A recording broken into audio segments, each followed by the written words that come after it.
सृष्टि में जब हाहाकार मचा हुआ था, बीमारियां, रोग, भय, तनाव, संसार के दुख देखकर उनकी आंखों से अश्रु की बूंदें निकली। वहां से रुद्राक्ष उत्पन्न हुए। शिव महापुराण की बात करूं तो 14 मुखी का वर्णन है। स्कंद पुराण की बात करें तो वहाँ 16 मुखी तक वर्णन है। हर पुराण में अलग है, लेकिन 27 मुखी तक रुद्राक्ष देखने को मिल जाते हैं। बहुत सारी फीमेल्स है, पीरियड्स की प्रॉब्लम रहती है, खून बहुत कम हो जाता है, वहां पे 3 मुखी रुद्राक्ष का जल पीना चाहिए। 21 मुखी रुद्राक्ष स्वयं कुबेर, चप्पड़ फाड़ के धन, वो स्पेशल स्त्रियों के लिए ही है रुद्राक्ष। संतान नहीं हो रही, पीसीओडी की प्रॉब्लम रहती है, तो वो गर्भवती रुद्राक्ष का जल भी पी सकती हैं, धारण भी कर सकती हैं। तो अगर हम बाथरूम जाते हैं, वॉशरूम जाते हैं, तो हमें उतारना चाहिए, वो पहनना नहीं चाहिए उस समय पर। इसी में एक क्वेश्चन है जो काफी सारे लड़कियों के भी दिमाग में आता है, जैसे जब पीरियड्स होते हैं उनको, तो उस समय पर रुद्राक्ष को उतार दें या पहने रखें। बहुत सारे लोग हो सकता है नेगेटिव कमेंट भी करें, जिनको इस बात का पता नहीं होगा, लेकिन उनको मैं ये बात बोल भी रहा हूँ कि पहले आप शिव महापुराण पढ़ लें।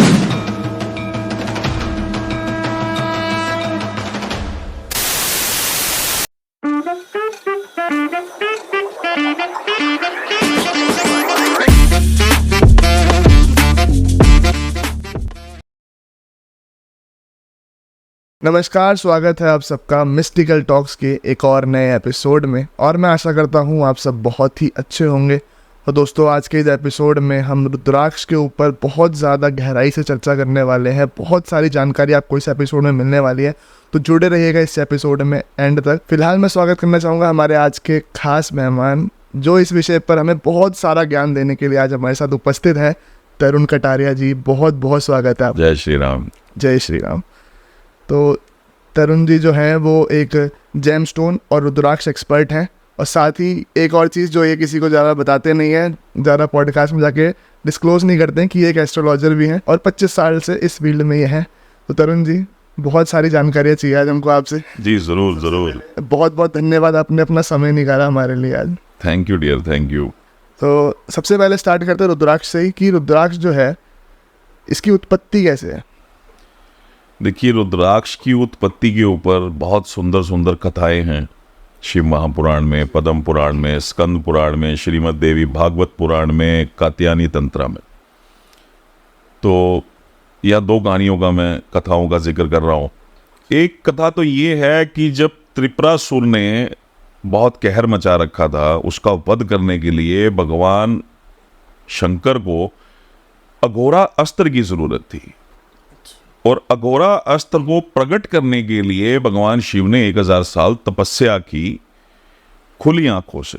और 1000 साल बाद जब उन्होंने की वो तपस्या पूरी हुई, और जब उन्होंने वो पलकें झपकी, तो उससे कुछ पानी की बूंदें निकली, जिससे रुद्राक्ष उत्पन्न हुए। दूसरी कथा ये है कि सृष्टि में जब हाहाकार मचा हुआ था, बीमारियां, रोग, भय, तनाव, तो भगवान शिव बहुत व्यथित हो गए। उन्होंने ब्रह्मा जी से भी बात की, विष्णु जी से भी बात की, बट कोई हल नहीं निकला। लेकिन उनकी जो व्याकुलता थी, उनका जो हृदय में एक विकार उत्पन्न हो रहा था, एक समाज को देखते हुए, सृष्टि को देखते हुए, तो उससे संसार के दुख देखकर उनकी आंखों से अश्रु की बूंदें निकली। वहां से रुद्राक्ष उत्पन्न हुए। और तीसरी कथा भी मैं कह ही देता हूं कि जब मां सती अपने पिता दक्ष के यहाँ गई, जब भगवान शिव मना करने लगे कि सती वहां मत जाओ, और वहां जो भी उनका वार्तालाप हुआ, जो भी सब चीजें हुई, उसके बाद जब मां सती ने आत्मदाह कर लिया अग्नि कुंड में, उस यज्ञ कुंड में, तो उसके बाद जब भगवान शिव को ये बात पता लगी, तो वो रुदन करने लगे।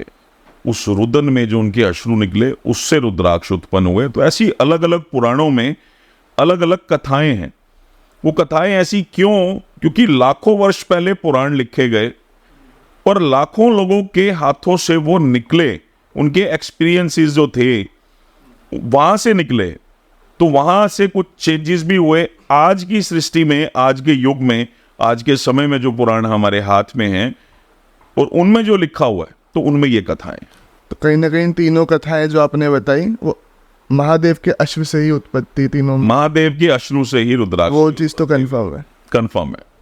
तो इसमें जैसे कि रुद्राक्ष जैसे हम देखते हैं, तो बहुत सारे इसके अलग अलग मुख दिखाए जाते हैं, मतलब बताए जाते हैं कि कोई 2 मुखी, 3 मुखी, 5 मुखी। तो ये मुखों का क्या हिसाब है इसमें, थोड़ा सा आप अगर इस पे बता सकें। देखिए, रुद्राक्ष के अंदर सीड्स होते हैं, रुद्राक्ष के अंदर कंपार्टमेंट्स होते हैं कि जितने मुखी रुद्राक्ष होगा उसमें उतने ही कंपार्टमेंट्स होंगे। ये अभी हम आगे दिखाएंगे भी सही। ठीक है। तो रुद्राक्ष को जब बीच में से काटा जाता है, जैसे मान लीजिए 4 मुखी है तो उसमें 4 कंपार्टमेंट्स होंगे, ठीक है। किसी में 4 ही सीड्स होंगे, किसी में 3 भी हो सकते हैं। दूसरी चीज, जो उस पर धारियां होती उसको मुख कहा जाता है। जैसे अब 2 मुखी रुद्राक्ष है, उस पर 2 धारियां आपको देखने को मिलेंगी। 3 मुखी है, उस पर 3, 4 मुखी है 4, 15 मुखी है 15, 18 मुखी है 18, तो उसको मुख बोला जाता है। तो जब भी हम रुद्राक्ष लेते हैं या हमें कोई बताता है कि आप 2 मुखी रुद्राक्ष धारण कर लें, वो नेपाल का है या इंडोनेशिया, एक्चुअली जो मेन रुद्राक्ष अभी फिलहाल आ रहे हैं वो नेपाल और इंडोनेशिया से हैं। इंडोनेशिया के दाने छोटे होते हैं जिनकी धारियां आप नहीं गिन सकते, और जो नेपाल के दाने हैं वो शास्त्रों के साथ अगर जोड़ा जाए कि जो शिव महापुराण में लिखा हुआ है कि उसमें कुदरत के हिसाब से, यानी कुदरती उसमें छेद होना चाहिए, पहली ये बात। दूसरी बात, उसका आकार बड़ा होना चाहिए, ये दूसरी बात। तीसरी बात ये कि वो गोल दाना होना चाहिए। चौथी बात कि वो आंवले के बराबर का दाना होना चाहिए। ये सारे जितने भी टॉपिक्स हैं, ये सारी बातें जो पुराण में लिखी हुई हैं, ये नेपाल के रुद्राक्ष के साथ मैच होती है। इसलिए रुद्राक्ष को नेपाल के रुद्राक्ष को स्पेशली कहा जाता है कि नहीं, ये बड़े एनर्जेटिक होते हैं, कारण पुराण के साथ वो जो क्वालिटी है वो बिल्कुल मैच हो रही है। तो नेपाल के जो दाने हैं उन पे धारियां बिल्कुल क्लियर होती है, मुख बिल्कुल क्लियर होते हैं। तो मुख को देखकर हम ये समझते हैं, उसकी काउंटिंग करके हम समझते हैं कितने मुखी रुद्राक्ष। और इसमें कितने मुखी तक रुद्राक्ष जाते हैं, थोड़ा इसके बारे में अगर आप बता। देखिए, शिव महापुराण की बात करूं तो 14 मुखी का वर्णन है, ठीक है। स्कंद पुराण की बात करें तो वहाँ 16 मुखी तक वर्णन है, ठीक है। श्रीमद् देवी भागवत पुराण की बात करें तो वहाँ 14 मुखी तक वर्णन है। तो हर जो पुराण हैं हमारे अलग अलग समय पे लिखे गए, ठीक है, अलग अलग रचनाएं हुई उस समय पे, तो उसी हिसाब से ये वहाँ वर्णन मिलता है। तो हर पुराण में अलग है, लेकिन 27 मुखी तक आम रुद्राक्ष देखने को मिल जाते हैं। अच्छा, ठीक है। कुछ बहुत सारे रुद्राक्ष ऐसे हैं जो बहुत रेयर हैं, लेकिन कहा जा सकता है कि वो बहुत समय बाद देखने को मिल जाते हैं। लेकिन 27 मुखी तक रुद्राक्ष, अगर मैं पुराणों के हिसाब से कहूं, इससे ऊपर भी होते हैं रुद्राक्ष जो देखने को मिले हैं, लेकिन उसका पुराणों में कहीं वर्णन नहीं है।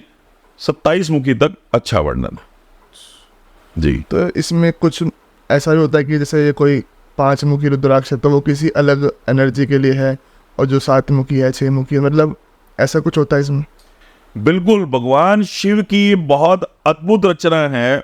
जिस जैसे मैंने कथा में कहा कि जब उन्होंने संसार का दुख देखा, तकलीफें देखी, तो भगवान शिव ने रुद्राक्ष प्रकट किए। ये उनकी एक रचना थी भगवान शिव की।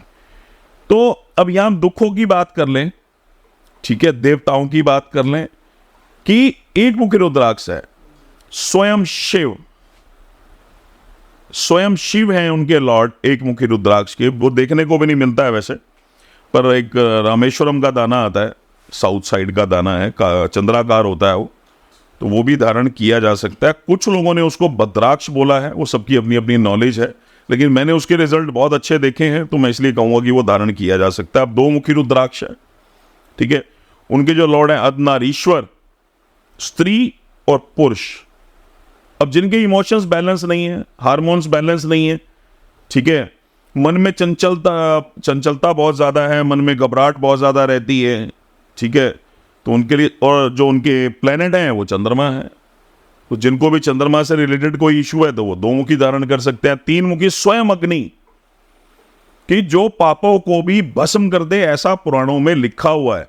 अब यहां लोग एक सवाल जरूर करेंगे, बहुत समझदार लोग हैं, कि पापों को एक रुद्राक्ष कैसे भस्म कर सकता है? वो ऐसे भस्म कर सकता है, जब हम रुद्राक्ष को धारण करते हैं तो हमारी सोच, हमारी समझ उस रुद्राक्ष की एनर्जी के हिसाब से काम करने लगती है। जो पाप हमने किए हैं वो पूर्व जन्म के थे या इस जन्म के थे, जब हम उस रुद्राक्ष को धारण करेंगे तो हमारी सोच, हमारी बुद्धि वैसे ही काम करने लगेगी। वहां होगा क्या, आपके वो रुद्राक्ष की एनर्जी जो आपके साथ काम कर रही है, आपके पुण्य कर्म बढ़ते चले जाएंगे। आप उस रास्ते पे जाएंगे जहां आप उस पाप को खत्म कर देंगे जो आपने किए हुए हैं, आप उस रास्ते पे दोबारा नहीं जाएंगे। ठीक है, ऐसे वो रुद्राक्ष पापों को खत्म करता है। अग्नि है उस रुद्राक्ष में। जिन लोगों को भी एचबी की प्रॉब्लम रहती है, उनके प्लेनेट मंगल है। एचबी की प्रॉब्लम है, बहुत सारी फीमेल्स है, पीरियड्स की प्रॉब्लम रहती है, खून बहुत कम हो जाता है। ठीक है, और वहां पे 3 मुखी रुद्राक्ष का जल पीना चाहिए। मंगल जब खराब होगा तो कर्जा भी करवाएगा, मंगल जब खराब होगा दवाइयों पे भी पैसा खर्च करवाएगा। ठीक है, तो वहां 3 मुखी रुद्राक्ष धारण भी किया जा सकता है और उसका जल भी पिया जा सकता है। ठीक है, बाहरी प्रयोग अगर करना है तो रुद्राक्ष हम धारण करें, और अंदर का प्रयोग अगर करना है, अपने रोग को, हमें किसी भी रोग को खत्म करना है, तो उस रुद्राक्ष का जल लें। अब 4 मुखी रुद्राक्ष है, उसके जो लॉर्ड हैं वो ब्रह्मा जी हैं। ठीक है, मां सरस्वती हैं। 5 मुखी रुद्राक्ष है कालंगनी रुद्र, जो काल के चक्र को भी रोक दे। इतना 5 मुखी रुद्राक्ष आम मार्केट में मिल जाता है, बहुत सस्ता दाना है, महंगा नहीं है, लेकिन कालंगिनी रुद्र उनके लॉर्ड हैं। और जो प्लेनेट हैं वो जुपिटर हैं। अब जिन लोगों को भी सांस की प्रॉब्लम रहती है, फेफड़ों से संबंधित दिक्कत रहती है, एजुकेशन में कोई दिक्कत है, तो उनके लिए रुद्राक्ष बहुत अच्छा है। 6 मुखी रुद्राक्ष है कार्तिक स्वरूप, भगवान कार्तिकेय, और जो उनके प्लेनेट हैं वो शुक्र। जिनको भी अपना शुक्र अच्छा करना है वो 6 मुखी रुद्राक्ष पहन सकते हैं। शुक्र से रिलेटेड प्लेनेट, कुंडली में कोई इश्यू है तो 6 मुखी रुद्राक्ष धारण कर सकते हैं। डायबिटीज है, 6 मुखी रुद्राक्ष का जल पी सकते हैं। सेक्सुअल कोई प्रॉब्लम है तो 6 मुखी रुद्राक्ष का जल पी सकते हैं। 7 मुखी शनि, और जो इनके देव हैं वो है मां लक्ष्मी। सप्तऋषि, सप्त मातृकाएं, ठीक है, अनंत नाग, तो ये इनके लॉर्ड हैं। और जो प्लेनेट है वो शनि।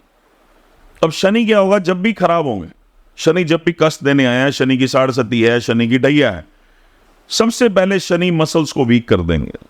इंसान को अपाहिज बनाने का जो एक प्रोसेस है उस पर काम होने लग जाएगा, यानी उनके मसल्स धीरे धीरे, खासकर पिंडलियां, जो शुरुआत होगी खासकर पिंडलियों से। ऐसा कभी भी इंसान किसी को ज्योतिषी को कुंडली दिखा रहा है और वो बोल रहे हैं शनि की साढ़सती है, डैया है, ठीक है, वहां पे 7 मुखी रुद्राक्ष के बहुत अद्भुत फल हैं, बहुत अद्भुत फल है। इस संपूर्ण सृष्टि में अगर मैं कहूं, रुद्राक्ष से ऊपर कुछ है ही नहीं, जो भगवान शिव की एक रचना है। और शास्त्रों में यह बात लिखी हुई है कि हर इंसान को रुद्राक्ष धारण करके रखना चाहिए। रुद्राक्ष में इतने उत्तम फल हैं, इतने अच्छे उसके रिजल्ट्स हैं। 8 मुखी रुद्राक्ष है, अष्टविनायक उनके लॉर्ड हैं, और जो प्लेनेट हैं वो राहु हैं। जीवन में उथल पुथल मची हुई है, राहु ने बहुत परेशान कर रखा है। हर समय हम कष्ट झेल रहे हैं, स्ट्रेस, डिप्रेशन, तनाव, आत्महत्या जैसे ख्याल मन में आना, ठीक है, जुए सट्टे में हर समय हार हो रही है। लेकिन यहां मैं एक बात कहना चाहूंगा, 8 मुखी रुद्राक्ष पहनने के बाद ऐसा नहीं होगा कि आप जुए सट्टे में बादशाह बन जाएंगे। मतलब गलत उस चीज को यूज ना कर लिया जाए, इसलिए मैं साथ साथ इस चीज को क्लियर कर रहा हूं। आपका ध्यान नहीं जाएगा उन चीजों में। हाँ, आपकी लत कम हो सकती है, आपका ध्यान हट सकता है। ऐसी 9 मुखी रुद्राक्ष है, मानव दुर्गा की शक्ति है उसमें। शैलपुत्री, ब्रह्मचारिणी, कूष्मांडा, 9 देवियां हैं, ठीक है, उन 9 देवियों की शक्ति है। 9 मुखी रुद्राक्ष में माँ दुर्गा की शक्ति है। और जो प्लेनेट है वो केतु है। यस, केतु से कोई भी प्लेनेट के कोई भी नेगेटिव रिजल्ट आ रहे हैं, ठीक है, तो वहां पे 9 मुखी रुद्राक्ष धारण किया जा सकता है। अब बात आती है 10 मुखी रुद्राक्ष की। भगवान विष्णु, 10 अवतार भगवान विष्णु, चतुर्भुज रूप की जो शक्ति है वो 10 मुखी रुद्राक्ष में है। इंसान के जीवन में कितनी भी नेगेटिविटी है,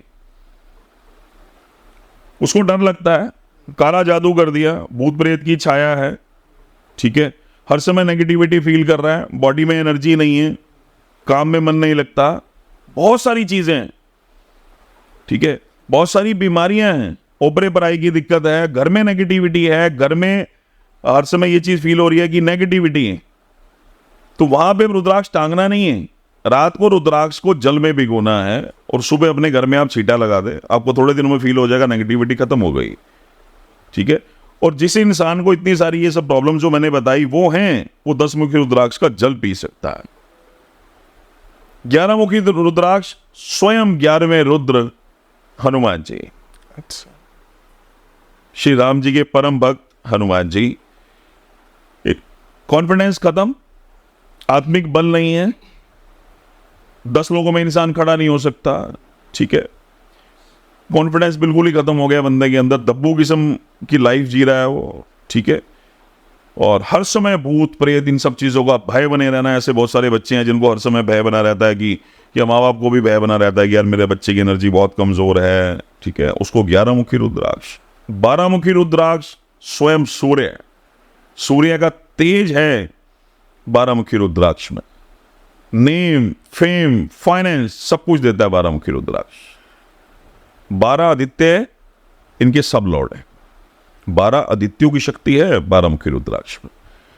13 मुखी रुद्राक्ष स्वयं कामदेव और रति, और कहीं ना कहीं पुराणों में यह वर्णन मिलता है इनके लॉर्ड इंद्र भी हैं, ठीक है। सेक्सुअल प्रॉब्लम है लाइफ में, 13 मुखी रुद्राक्ष का जल पियो। शुक्र अच्छा नहीं है, मैरिड लाइफ खराब होगी शुक्र की वजह से, 13 मुखी रुद्राक्ष धारण करो, ठीक है, बहुत अद्भुत रिजल्ट है 13 मुखी रुद्राक्ष। अब ये मान के चलिए जो काम कामदेव जी का है वो काम 13 मुखी रुद्राक्ष करता है। 14 मुखी रुद्राक्ष स्वयं शिव, स्वयं शिव, 1 से लेके 14 मुखी तक जितने रुद्राक्ष है 13 मुखी तक, उन सबकी पावर 14 मुखी रुद्राक्ष में, ठीक है। और जो लोग कनेक्टिविटी अध्यात्म में बहुत आगे बढ़ना चाहते हैं, कनेक्टिविटी नहीं है, मेडिटेशन करते हैं उसमें रिजल्ट नहीं आ रहे हैं, बैठ नहीं पाते हैं, मतलब वो लेवल ही नहीं बन पा रहा है, ठीक है, नेगेटिविटी हर समय तंग कर रही है, कनेक्टिविटी नहीं बन पा रही है, परमात्मा से जुड़ना चाहते हैं, अपनी इंट्यूशन पावर को स्ट्रॉन्ग करना चाहते हैं, तो ऐसी यात्राओं के लिए स्वयं में शिव है 14 मुखी रुद्राक्ष। हनुमान जी की शक्ति भी है इस रुद्राक्ष में और शनिदेव की शक्ति भी है इस रुद्राक्ष में। अच्छा, 15 मुखी रुद्राक्ष भगवान पशुपतिनाथ, भगवान पशुपतिनाथ की शक्ति है 15 मुखी रुद्राक्ष में, ठीक है। 16 मुखी रुद्राक्ष, 16 मुखी रुद्राक्ष के लॉर्ड हैं स्वयं महामृत्युंजय महाकाल। अकाल मृत्यु महाकाल के सिवा कोई नहीं रोक सकता। अच्छा, इतना भारी कष्ट है, महाकाल के सिवा कोई नहीं खत्म कर सकता। महाकाल का तो स्वरूप ही ऐसा है कि महाकाल मंदिर में जाओ, वहां सिर्फ दर्शन मात्र से ही इतनी एनर्जी मिल जाती है कि कई लंबे समय के लिए बहुत हो जाती है, इस जन्म के लिए बहुत हो जाती है। तो आप सोच के देखिए 16 मुखी रुद्राक्ष के जो लॉर्ड हैं वो स्वयं महाकाल है। अकाल मृत्यु, एक्सीडेंट का योग, किसी ने भी बता दिया कि इसकी अकाल मृत्यु हो सकती है। भयंकर बीमारी से इंसान जूझ रहा है, जहां मृत्यु तुल्य कष्ट जी रहा है वो, उसके लिए 16 मुखी रुद्राक्ष। 17 मुखी रुद्राक्ष स्वयं विश्वकर्मा, भगवान विश्वकर्मा जो उनके लॉर्ड है, कि जितने भी लोग अब बिल्डिंग्स का काम करते हैं, बड़े बड़े बिल्डर्स हैं, आर्किटेक्ट्स हैं, ठीक है, धरती से जुड़े हुए जितने भी काम हैं, ये सब चीजें जितनी भी हैं, ठीक है, उनके लिए ये रुद्राक्ष बहुत अच्छा है। बैंकिंग लाइन में है, आईटी लाइन में है, ऐसे लोगों के लिए रुद्राक्ष बहुत अच्छा है जो किसी चीज की रचना कर रहे हैं। 18 मुखी रुद्राक्ष मां पार्वती, स्वयं मां पार्वती, नव दुर्गा भी कहते हैं, मां पार्वती भी कहते हैं, ठीक है, मां धरती भी कहा जाता है 18 मुखी रुद्राक्ष को। अब जितने भी आड़ती हैं, आड़त का काम करते हैं, जमीन से उपजाऊ जितनी भी चीजें हैं उनका काम करते हैं, मेडिसिन लाइन में हैं, आयुर्वेदा में हैं, ठीक है, बड़े बड़े डॉक्टर्स हैं, उनको ये रुद्राक्ष जरूर धारण करना चाहिए, जरूर धारण करना चाहिए। 19 मुखी रुद्राक्ष स्वयं नारायण, स्वयं विष्णु, इतनी अद्भुत शक्ति है 19 मुखी रुद्राक्ष में कि लोगों को हैरान करने वाली एनर्जी है इसमें। इंसान विदेश में सेट होना चाहता है, 19 मुखी रुद्राक्ष। लाइफ में कुछ भी अचीव करना चाहता है, कुछ भी जो असंभव है, उसके लिए 19 मुखी रुद्राक्ष। 20 मुखी रुद्राक्ष स्वयं ब्रह्मा, वेदों के रचयिता, ठीक है जी, कि एजुकेशन लाइन में लोग हैं, स्कूल चला रहे हैं, कॉलेजेस चला रहे हैं, ऐसे बच्चे जो हायर एजुकेशन की तरफ जाना चाहते हैं, उनके लिए 20 मुखी रुद्राक्ष। 21 मुखी रुद्राक्ष स्वयं कुबेर, चप्पड़ फाड़ के धन, पर वो उसकी कीमत भी इतनी है कि जिसमें भगवान कुबेर की पहले से ही कृपा होगी वही उसको ले सकता है। बहुत कॉस्टली है वो रुद्राक्ष और मिलता भी बहुत कम है, लेकिन साक्षात कुबेर है 21 मुखी रुद्राक्ष। अब यहां आता है गौरी शंकर रुद्राक्ष। अच्छा, ये कौन सा हुआ? ये गौरी शंकर रुद्राक्ष है भगवान शिव और माँ पार्वती का संयोग। वो इस तरह से 2 दाने जुड़े हुए होते हैं। अच्छा। हम जरूर दिखाएंगे वीडियो में। मैरिड लाइफ में प्रॉब्लम है, मैरिज नहीं हो रही, डिस्टर्बेंस है लाइफ में, बहुत डिस्टर्ब चल रही है लाइफ, ठीक है। और सबसे बड़ी खासियत जो उस रुद्राक्ष की है वो भी मैं दर्शकों को बताना चाहूंगा कि हमारी जो नाड़ी है, सूर्य नाड़ी, चंद्र नाड़ी, अगर ये बैलेंस नहीं है तो बहुत सारी प्रॉब्लम्स आती है हमारे लाइफ में। फिजिकली बहुत सारी प्रॉब्लम्स आती है, मेंटली भी बहुत सारी प्रॉब्लम्स आती है। तो गौरी शंकर रुद्राक्ष डालने के बाद हमारी नाड़ी भी बैलेंस हो जाती है। मैरिड लाइफ के लिए बहुत अच्छा है। जिन बच्चों की शादियां नहीं हो रही हैं, फीमेल्स की, मेल्स की, वो गौरी शंकर रुद्राक्ष धारण कर सकते हैं। उसके बाद आता है गणपति रुद्राक्ष। अच्छा जी, उस रुद्राक्ष की सूंड निकली हुई होती है, ठीक है, वो गणपति रुद्राक्ष है। बच्चे पढ़ते नहीं हैं, बच्चे जिद्दी बहुत हैं, राहु उन्हें बच्चों का मन परेशान कर रखा है या राहु की वजह से बच्चे परेशान हैं, तो वहाँ गणेश रुद्राक्ष बच्चों को ज़रूर पहनाना चाहिए। नज़र बहुत ज़्यादा लगती है, टोक बहुत ज़्यादा लगती है, हर समय बच्चे बेचैन रहते हैं, कॉन्फिडेंस नहीं है बच्चों के अंदर, कॉन्संट्रेशन पावर बच्चों में अच्छी नहीं है। ऐसे बच्चों को गणपति रुद्राक्ष ज़रूर पहनाना चाहिए, ठीक है जी। गर्भगौरी रुद्राक्ष। गर्भगौरी रुद्राक्ष, जैसे जब एक स्त्री प्रेग्नेंट होती है, गर्भवती होती है, तो जैसे उसका गर्भ निकल के आता है, पेट बाहर आता है, ऐसे ही गर्भगौरी रुद्राक्ष है।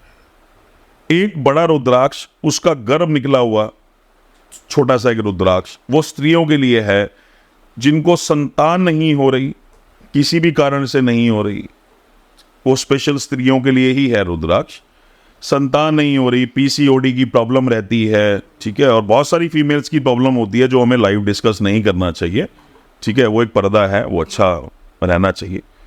तो वो गर्भगौरी रुद्राक्ष का जल भी पी सकती हैं और गर्भगौरी रुद्राक्ष को वो धारण भी कर सकती हैं। माँ भगवती की असीम कृपा है उस रुद्राक्ष के अंदर कि जो निसंतान है, अगर उस रुद्राक्ष को धारण करें या उस रुद्राक्ष का जल पिएं तो संतान प्राप्ति महादेव ने चाहा तो जरूर हो जाती है। अच्छा, इसी में आपने बहुत सारे रुद्राक्षों को समझाया, बहुत ही अच्छी तरह से समझाया। तो इसमें से कोई ऐसे रुद्राक्ष भी होते हैं जो रेयर होते हो?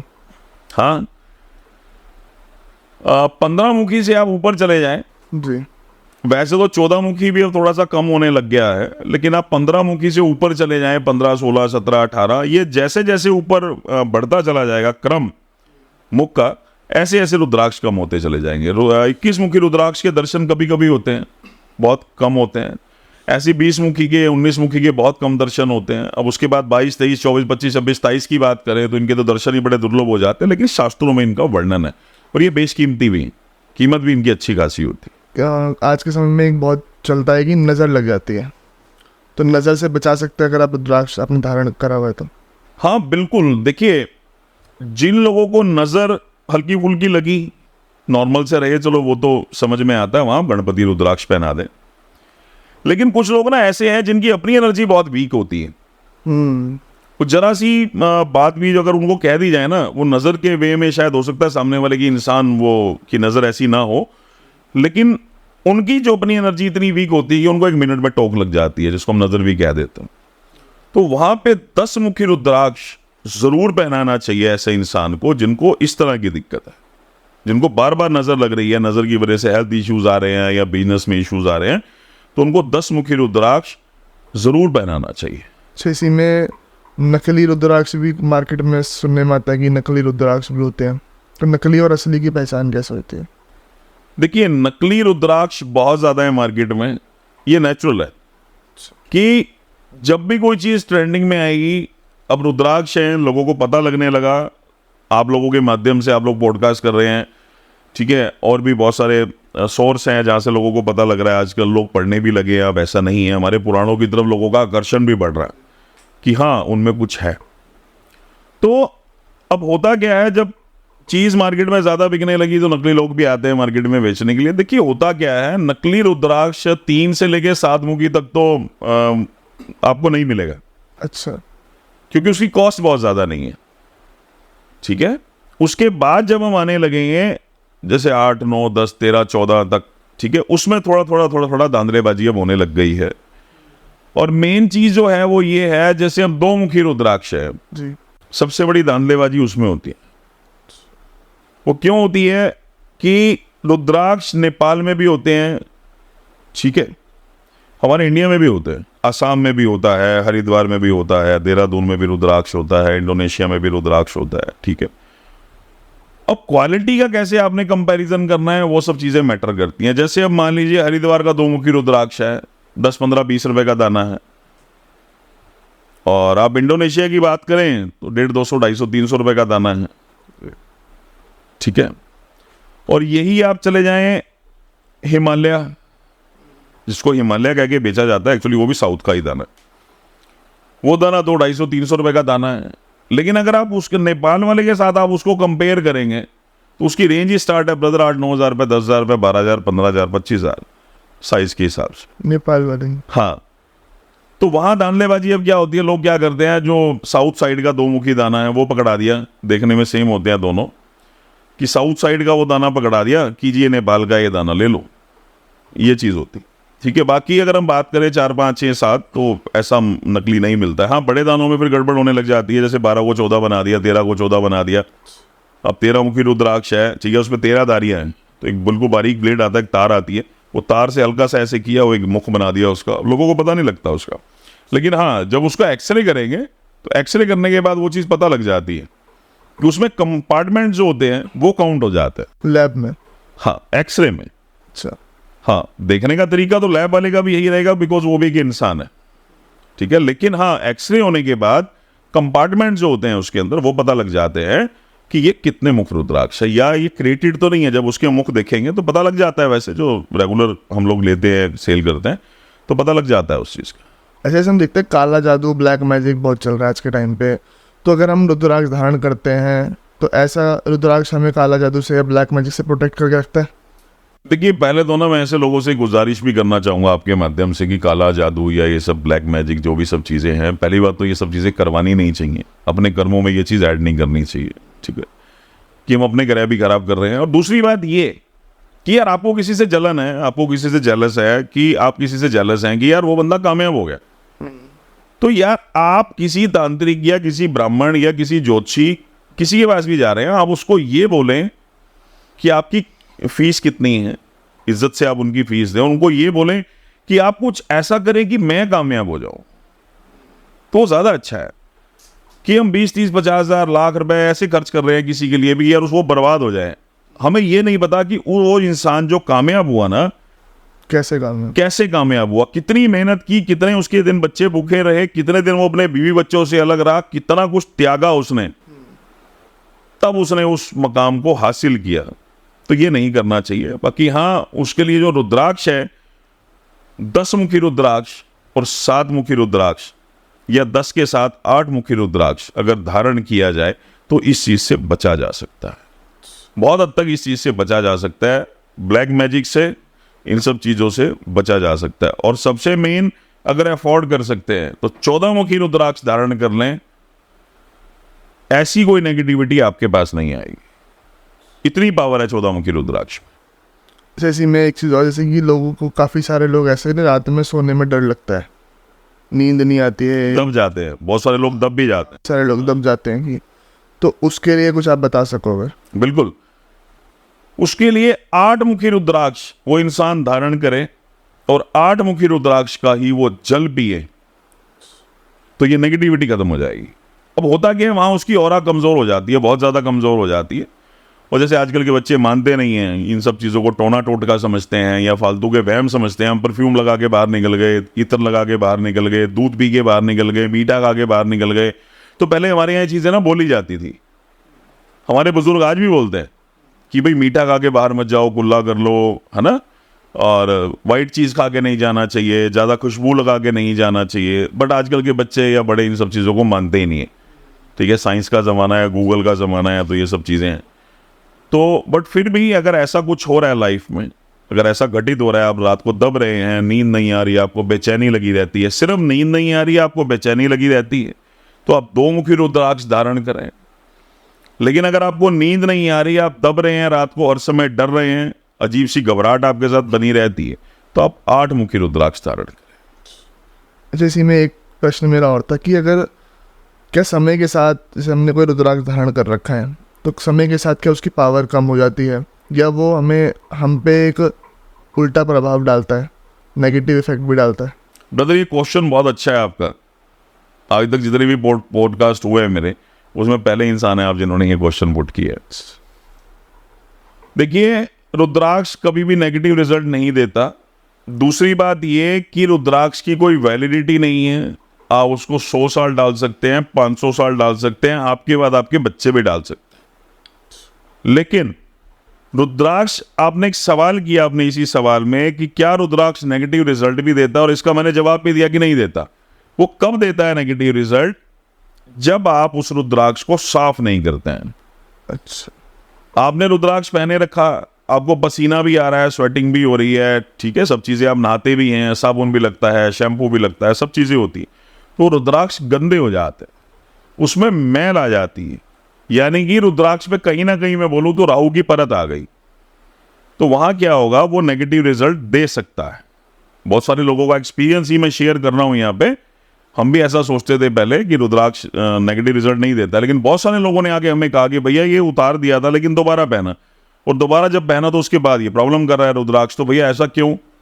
तो फिर जब हमने पढ़ा उस चीज़ को और समझा, तो उसी के बिहाव पे, लोगों की बातों के ऊपर आके हमने जब समझा उस चीज़ को, तो ही मैं बता पा रहा हूँ कि रुद्राक्ष को आप कम से कम हर महीने में एक बार, जो टूथब्रश आता है, एक नया टूथब्रश लें, भगवान शिव का जो रुद्राक्ष है उसको आप साफ करें, गुनगुना पानी ले लें, आप उस रुद्राक्ष से हल्का हल्का, जब आप ब्रश से उसके मुख क्लीन करेंगे तो वो बिल्कुल साफ हो जाएगा, आप फिर उस रुद्राक्ष को धारण करें। अच्छा, एक चीज़ और है कि जैसे कि मैंने सुना है काफ़ी लोगों से, इसीलिए मैं आपसे प्रश्न कर रहा हूँ कि लोग कहते हैं कि अगर हमने रुद्राक्ष धारण कर रखा है, तो अगर हम बाथरूम जाते हैं, वॉशरूम जाते हैं, तो हमें वो उतारना चाहिए, वो पहनना नहीं चाहिए उस समय पर? ब्रदर, ऐसा कहीं भी भगवान शिव ने नहीं लिखा है, कहीं भी नहीं लिखा है आदित्य जी। भगवान शिव ने ये लिखा है शास्त्रों में, जो हमारे पुराण हैं, कि हर इंसान, हर वर्ण, स्त्री, पुरुष, सबको रुद्राक्ष धारण करना चाहिए। अच्छा, हर प्राणी को, जो मनुष्य योनि में है, उसको रुद्राक्ष धारण करने का अधिकार है, उसको करना भी चाहिए। रुद्राक्ष मोक्ष देने वाला है, रुद्राक्ष सब कुछ देने वाला है, रोग, भय, चिंता, सबसे मुक्ति देने वाला रुद्राक्ष है। आप सोच के देखिए, जब भगवान शिव रचना ही लोगों के दुख को देख के कर रहे हैं, तो सोचिए उन्होंने क्या नहीं डाला होगा रुद्राक्ष में। क्या जरूरत थी उनको रुद्राक्ष की रचना करने की? दवाइयां उन्होंने बनाई, सब कुछ है, ठीक है। तो यहां पे क्या है कि ये गलत बात है कि हम वॉशरूम जा रहे हैं तो हमें उतार के जाना चाहिए। भगवान शिव कह रहे हैं शिव महापुराण में कि इंसान को हर समय, यानी 24 घंटे रुद्राक्ष धारण करके रखना चाहिए, उसको कभी भी अपने शरीर से अलग नहीं करना चाहिए।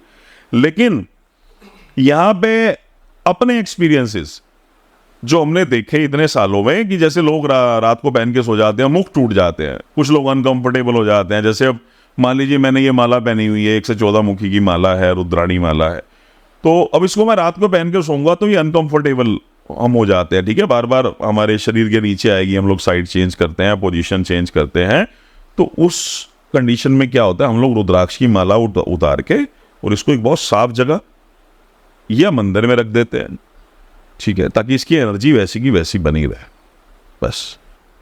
अच्छा, इसी में एक चीज़ और, जैसा कि एक सवाल मेरा ये भी था कि क्या लड़कियां धारण कर सकती है, वो तो आपने क्लियर कर दिया कि कोई भी, हर व्यक्ति कर सकता है। देखिए, स्त्रियों को रुद्राक्ष जरूर धारण करना चाहिए। बहुत सॉफ्ट एनर्जी होती है उनकी, बहुत कोमल एनर्जी होती है उनकी, और नेगेटिविटी नो डाउट आज समाज में बहुत ज़्यादा है। बहुत सारी हम लोग पुराणों में पढ़ते भी हैं कि ऐसा समय आएगा जब ये हवाएं, ये नेगेटिव एनर्जी बहुत ज़्यादा हो जाएगी, ठीक है।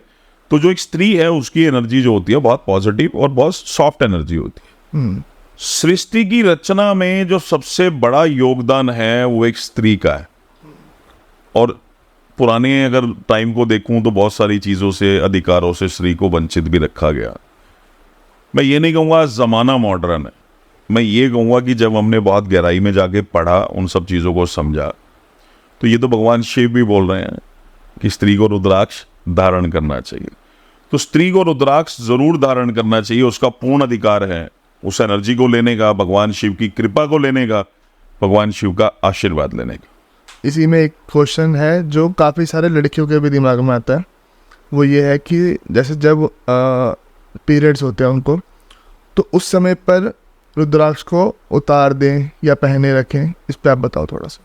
देखिए, फिर मैं वही बात कहूँगा, यहाँ बहुत सारे लोग हो सकता है नेगेटिव कमेंट भी करें जिनको इस बात का पता नहीं होगा, लेकिन उनको मैं ये बात बोल भी रहा हूँ कि पहले आप शिव महापुराण पढ़ लें कि भगवान शिव ने बोला है स्त्री पुरुष हर वर्ण का मनुष्य रुद्राक्ष को धारण करे और हर समय धारण करके रखें। अब यहाँ स्त्री के लिए भी भगवान शिव ने बोला है। अब भगवान शिव को ये बात तो पता ही थी ना कि फीमेल्स को पीरियड्स आते हैं, तो वहाँ ये बात वो लिख भी सकते थे अपने शिव महापुराण में, स्कंद पुराण में या किसी भी पुराण में कि अपने उस समय पे स्त्री को रुद्राक्ष उतार देना चाहिए। भगवान शिव ने ऐसा नहीं लिखा, तो मुझे लगता कि उनसे बड़ा कोई ज्ञानी है। ठीक है, संपूर्ण सृष्टि के मालिक हैं महादेव, तो भगवान शिव ने ऐसा नहीं लिखा है। लेकिन यहां मैं एक छोटी सी बात जरूर मैं कहना चाहूंगा कि रुद्राक्ष को आप उतारे नहीं, रुद्राक्ष को आप धारण करके रखें, लेकिन साफ सफाई का जरूर ध्यान रखें कि आपके कुछ ऐसे खराब हाथ रुद्राक्ष को ना लगे। वहां भगवान शिव की आप इज्जत करें और उसका ध्यान रखें, सिर्फ इतना, और कुछ नहीं। अच्छा तरुण जी, एक चीज़ मैं और पूछना चाहूँगा कि रुद्राक्ष हमें धारण करना कैसे चाहिए, कुंडली के हिसाब से, ग्रहों के हिसाब से, या फिर हमें जो कष्ट है उसके हिसाब से? Good question. देखिए, रुद्राक्ष जितने भी आपने सवाल किए ना, उन सवालों में ही उत्तर है। आप कुंडली के हिसाब से भी रुद्राक्ष धारण कर सकते हैं अगर आपका कोई प्लेनेट ठीक नहीं है।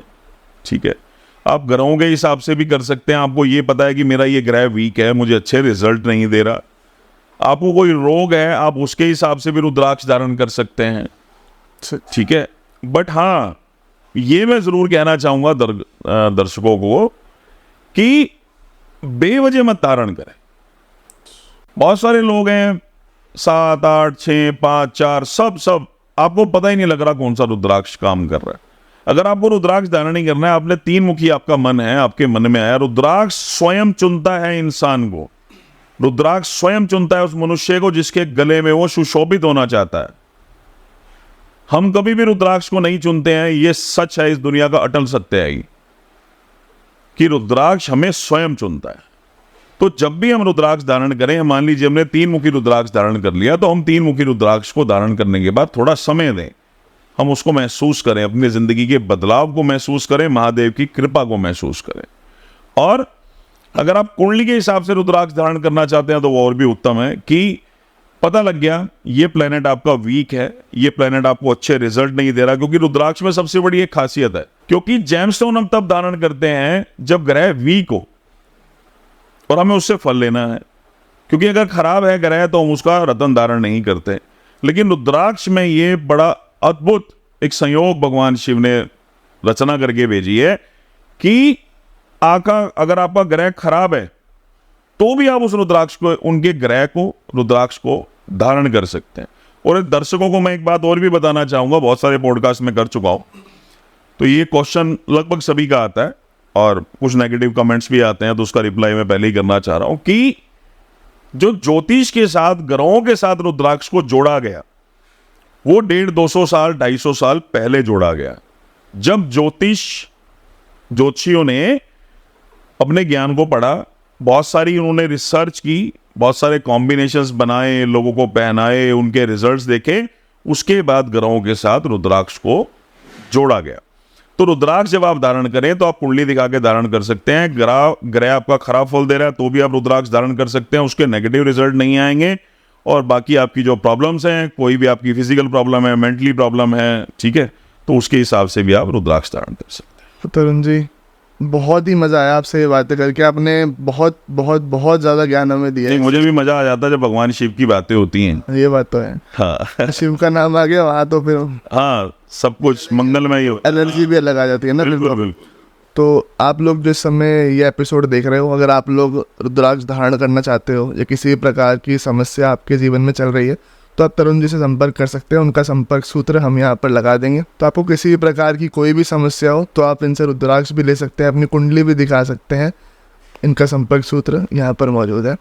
तरुण जी बहुत बहुत धन्यवाद सबसे पहले तो, आनंद आ गया सर। और बहुत बहुत शुक्रिया कि आप इतनी दूर से समय निकाल के आ जाए हमारे लिए। ये सब महादेव की कृपा है कि आपको और मेरे को मिलाना था और हमारी रुद्राक्ष पे आज महादेव को लेके चर्चा होनी थी।